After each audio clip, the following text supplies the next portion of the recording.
My fiancée laughed at the prenup and said, "You either marry me as is or not at all." I calmly replied, "Okay." Then I called the planner and canceled everything. She found out when she showed up for the final dress fitting, and no one was there. Hey viewers, real quick, only 8% of you watching are subscribed, and the channel's kind of stuck right now. If you enjoy these stories, hitting that subscribe button would really help us keep going. Thanks. I'm 38M David, sitting in my home office while my ex-fiancée melts down via voicemail. This happened 5 days ago, and I'm still processing how fast everything unraveled. Monday afternoon, I was reviewing contracts when my lawyer Jennifer called. "David, the prenup is ready for signatures. Clean, straightforward, protects your business assets and the house, everything we discussed." Background: Rebecca, 31F, and I had been engaged for 8 months, together for 2 years. She moved into my house last year after her lease ended. Seemed natural at the time. I own a construction company, built it from nothing over 12 years, worth about $2.3 million, plus my house and investments. The prenup was standard stuff. My business stays mine, the house I bought before we met stays mine. Her assets stay hers. If we divorce, she gets reasonable support based on marriage length, but no claim to what I built before her. Fair and logical. Thanks, Jennifer. I'll bring Rebecca by tomorrow to review it. That evening, I made dinner, salmon, her favorite, poured wine, kept things relaxed. Jennifer finished the prenup. We can review it tomorrow and sign if everything looks good. She looked up from her phone, eyebrows raised. Prenup? I thought we talked about this. I don't want one. We discussed it briefly when we got engaged, but I never said we'd skip it. My business and assets need protection. It's just smart planning. Her expression shifted, not surprised, annoyed. David, I'm not signing anything that says I get nothing if we divorce. That's not what it says. It protects what we each brought to the marriage and provides fair support if things don't work out. I don't care what it says. I'm not signing it. Red flag number 1, but I stayed calm. Rebecca, this isn't negotiable. I won't marry without asset protection. She laughed, actually laughed. Asset protection? From me? That's insulting. It's business, not personal. Everything about marriage is personal, David. She stood up, hands on her hips. Here's the deal. You either marry me as is or not at all. No prenup, no contracts, no lawyers, just us. The ultimatum hung in the air. 2 years together, and she was showing me exactly who she was. Okay, I said. She smiled, thinking she'd won. Good. I need see reason. No, Rebecca. Okay, as in not at all. Her smile vanished. What? You gave me 2 choices. I'm choosing not at all. David, don't be ridiculous. You're not calling off our wedding over a stupid contract. I'm not calling it off over a contract. I'm calling it off because you just showed me you think marriage means claiming half of everything I worked for before I even met you. That's exactly what it is. You won't sign a document that protects what's mine, which means you believe what's mine becomes yours. That's not partnership, Rebecca. That's opportunism. She stared at me for a long moment. You're serious. Completely. Fine, sleep on it. You'll change your mind. She went upstairs. I heard the bedroom door slam. I didn't sleep on it. I called Jennifer immediately. Jennifer, it's David. Cancel the prenup drafting. Cancel everything. The engagement's off. David, are you sure? People get emotional about prenups. Maybe give her time to. Jennifer, she laughed at it and gave me an ultimatum. Marry her as is or not at all. I'm choosing not at all. Understood. I'll note the file as closed. Next call, the wedding planner Sandra. Sandra, this is David Mitchell. I need to cancel the wedding. Oh my goodness, David, is everything okay? The wedding's in 6 weeks. Everything's fine. The engagement's off. Please cancel all vendors, arrangements, everything. Send me the cancellation breakdown. David, this will be expensive. You'll lose some deposits, and there will be cancellation fees. Probably around $28,000 total. I understand. Cancel everything. What about Rebecca? Shouldn't she be involved in these decisions? Rebecca made her decision. I'm making mine. I spent the next 2 hours calling vendors. Photographer, band, florist, caterer. The venue was the biggest hit, $15,000 gone. Catering was $8,000. The rest added up fast. Tuesday morning, Rebecca came downstairs acting like nothing happened. Morning, babe. Coffee's ready. I was at the kitchen table with my laptop working through vendor confirmations. Rebecca, We need to talk. If this is about last night, I forgive you. The prenup thing was hurtful, but we can move past it. There's nothing to move past. The wedding's canceled. She froze, coffee mug halfway to her lips. What do you mean, canceled? I mean, I spent last night calling every vendor and canceling everything. The venue, catering, flowers, music, photography, all of it. You can't cancel our wedding without discussing it with me. You gave me an ultimatum. I accepted it. I didn't mean cancel the wedding. I meant drop the prenup. That wasn't the ultimatum you gave me. You said marry you as is or not at all. I chose not at all. Her face went red. This is insane. You're throwing away our relationship over money.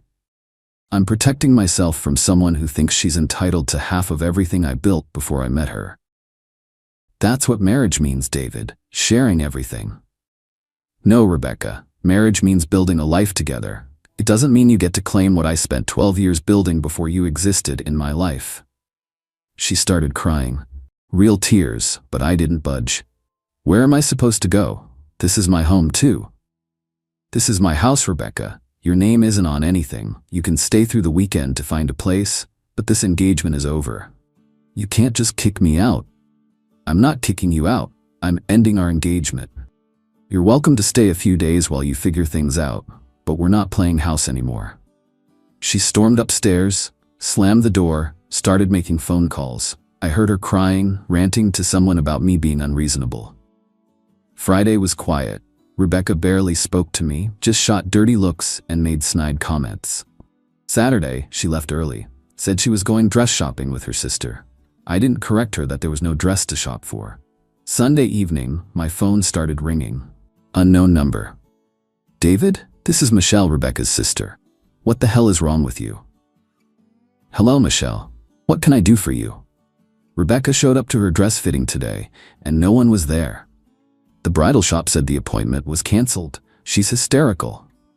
The wedding's canceled, Michelle. I told Rebecca that Tuesday morning. You can't just cancel someone's wedding. I can cancel my wedding, which is what I did. Do you have any idea how humiliating this was for her? Standing outside the dress shop like an idiot? Rebecca knew the wedding was canceled. If she chose not to believe it, that's her decision. She thought you were bluffing. I don't bluff, Michelle. You're destroying her.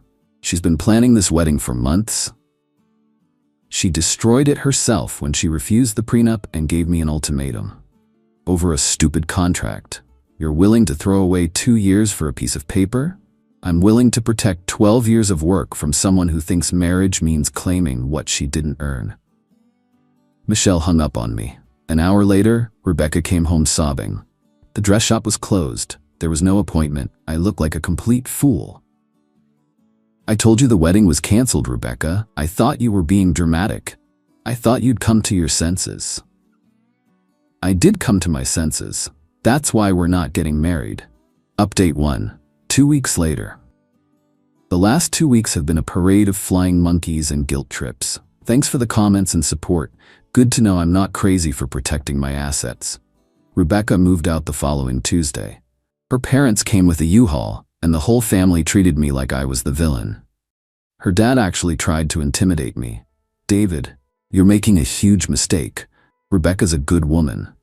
I'm sure she is, Mr. Thompson, just not the right woman for me.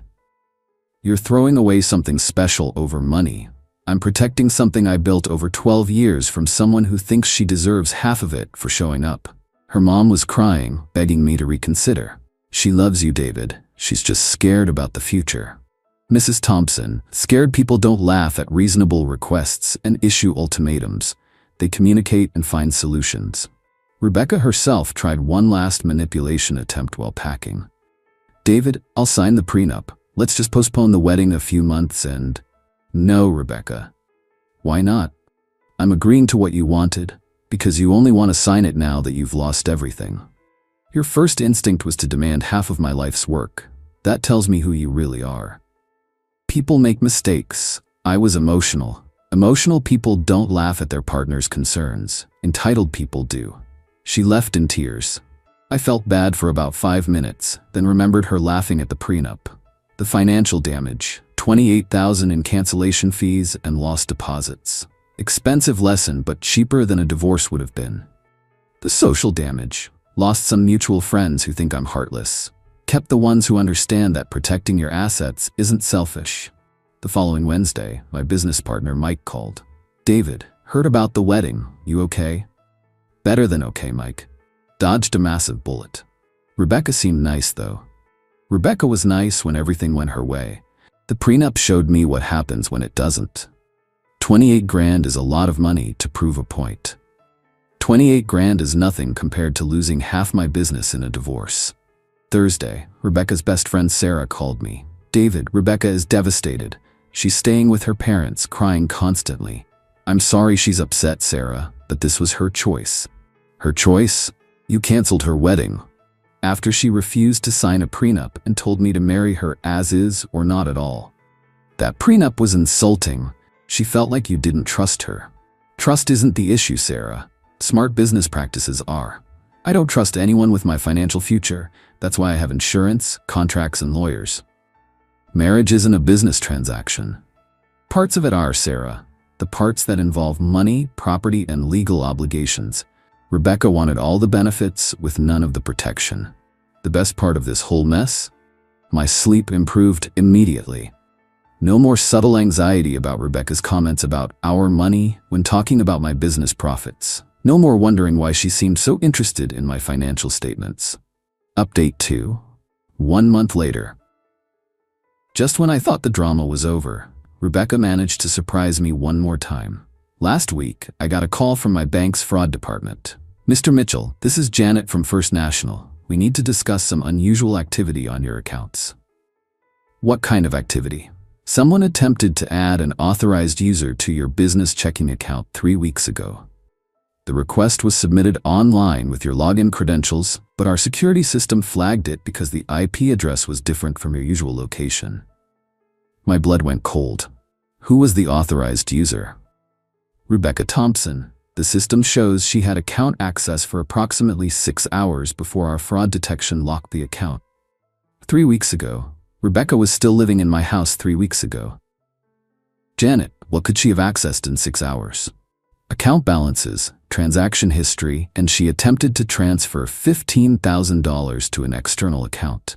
The transfer was blocked by our large transaction hold, which requires phone verification.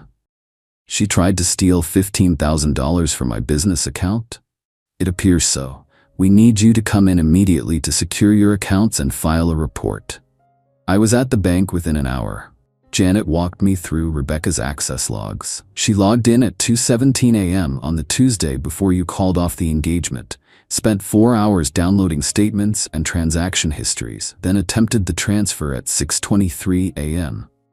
The Tuesday before, that was the night after our prenup conversation. While I was sleeping, Rebecca was upstairs trying to steal from my business. Mr. Mitchell, this is wire fraud, federal crime. You need to file a police report. I called Jennifer immediately.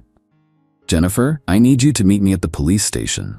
Rebecca attempted to steal $15,000 from my business account. David, that's a felony. Are you sure you want to pursue this? She tried to rob me while living in my house, Jennifer. Yes, I'm sure. The police report took 2 hours. Detective Williams was thorough. Mr. Mitchell, do you have any idea how she obtained your login credentials? She lived with me. I sometimes worked from home, might have typed passwords while she was around. She's tech-savvy, works in social media marketing. The attempted wire transfer suggests premeditation. This wasn't impulse, she planned it. Detective, what happens now? We investigate. If the evidence supports charges, we'll issue a warrant. Friday, I changed every password, closed old accounts, opened new ones. The bank's cybersecurity team walked me through additional protections. Saturday, Rebecca called me. First time since she moved out. David, I heard you went to the police. Hello, Rebecca. How did you hear that? My friend works at the bank. She said there was some mix-up with our accounts. Our accounts. Even now, she couldn't help herself. There's no mix-up, Rebecca. You attempted to steal $15,000 from my business.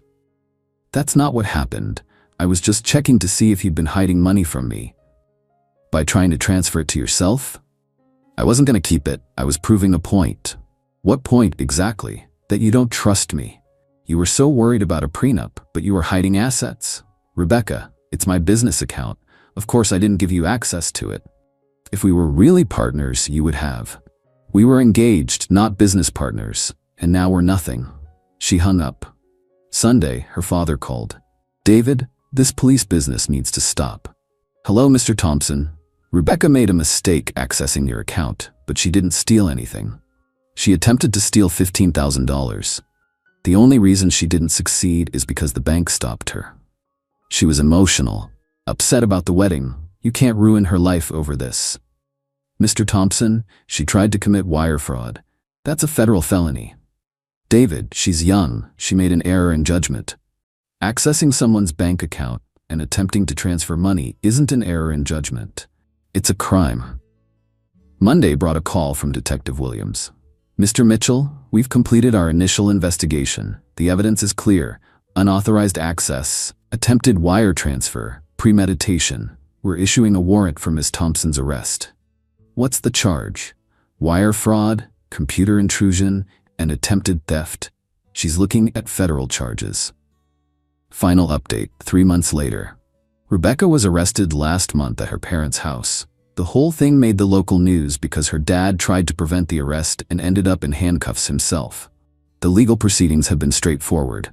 Rebecca's lawyer tried to argue she was confused about account ownership due to the stress of the broken engagement, but the evidence was overwhelming. The bank security logs showed she's specifically searched for large balances, transaction patterns, and attempted the transfer to an account she'd opened specifically to receive the funds. Hard to claim confusion when you open a receiving account first. Rebecca pled guilty to avoid trial. Got 2 years probation, restitution to the bank for their investigation costs, and a felony conviction that'll follow her forever. Her parents tried to blame me right up until sentencing. Mrs. Thompson called me the day before Rebecca's sentencing hearing. "David, please ask the judge for leniency. Rebecca's learned her lesson." "Mrs. Thompson, I'm not the prosecutor. This is a federal case now. You could tell them she's not really a criminal. She committed wire fraud, Mrs. Thompson. That makes her a criminal by definition. This is destroying our family. Rebecca destroyed your family when she decided to commit felonies. The financial impact has been minimal. The bank covered all security upgrades and monitoring services. I'm out the $28,000 in wedding cancellation fees, but considering what Rebecca really had planned, it was the bargain of a lifetime." The social fallout was interesting. Most people who heard the full story, the prenup refusal, the ultimatum, the attempted theft, completely understood my position. The few who still think I was too harsh probably weren't people I wanted in my life anyway. I've been dating again. Casual, no rush. The prenup conversation happens early now, usually by the 3rd date. Amazing how quickly that filters out the wrong people. My business partner Mike put it perfectly. "David, you didn't just dodge a bullet, you dodged a guided missile with your name on it." The best part? I sleep like a baby now. No more wondering if Rebecca really loved me or just loved my assets. No more ignoring red flags because I thought love conquered all. Love doesn't conquer federal wire fraud charges. The prenup wasn't about not trusting Rebecca. It was about protecting what I'd built. Her response showed me she believed marriage meant instant access to everything I owned. The attempted theft confirmed she was willing to take it even without marriage. So to any guy reading this who's considering skipping the prenup because your fiancé thinks it's unromantic, remember Rebecca. Remember that the woman who truly loves you will want to protect your assets as much as you do, because your security becomes her security. The woman who refuses and then tries to steal from you? She was never planning to stay. She was planning to take what she could and run. Rebecca laughed at my prenup and gave me an ultimatum. I called her bluff and discovered she was already planning to rob me. Best okay I ever said.